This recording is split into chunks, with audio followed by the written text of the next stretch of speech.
पति पत्नी का सच्चा प्यार। एक आदमी ने एक बहुत ही खूबसूरत लड़की से शादी की। शादी के बाद दोनों की जिंदगी बहुत प्यार से गुजर रही थी। वह उसे बहुत चाहता था और उसकी खूबसूरती की हमेशा तारीफ किया करता था। लेकिन कुछ महीनों के बाद लड़की चर्म रोग से ग्रसित हो गई और धीरे धीरे उसकी खूबसूरती जाने लगी। खुद को इस तरह देख उसके मन में डर सताने लगा कि यदि वह बदसूरत हो गई तो उसका पति उससे नफरत करने लगेगा और वह उसकी नफरत बर्दाश्त नहीं कर पाएगी। इसी बीच एक दिन पति को किसी काम से शहर से बाहर जाना पड़ा। काम खत्म कर जब वह घर वापस लौट रहा था उसका एक्सीडेंट हो गया। एक्सीडेंट में उसने अपने दोनों आंखें खो दी, लेकिन उसके बावजूद भी उन दोनों की जिंदगी सामान्य तरीके से आगे बढ़ती रही। समय गुजरता रहा और अपने चर्म रोग के कारण लड़की ने अपनी खूबसूरती पूरी तरह गंवा दी।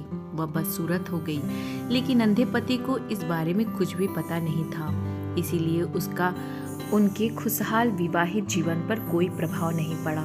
वह इसे उसी तरह प्यार करता रहा। एक दिन उस लड़की की मौत हो गई। पति जब अब अकेला हो गया था वह बहुत दुखी था।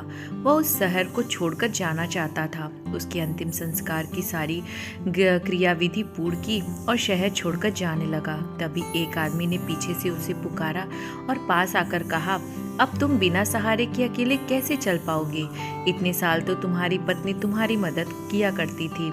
पति ने जवाब दिया, दोस्त, मैं अंधा नहीं हूँ।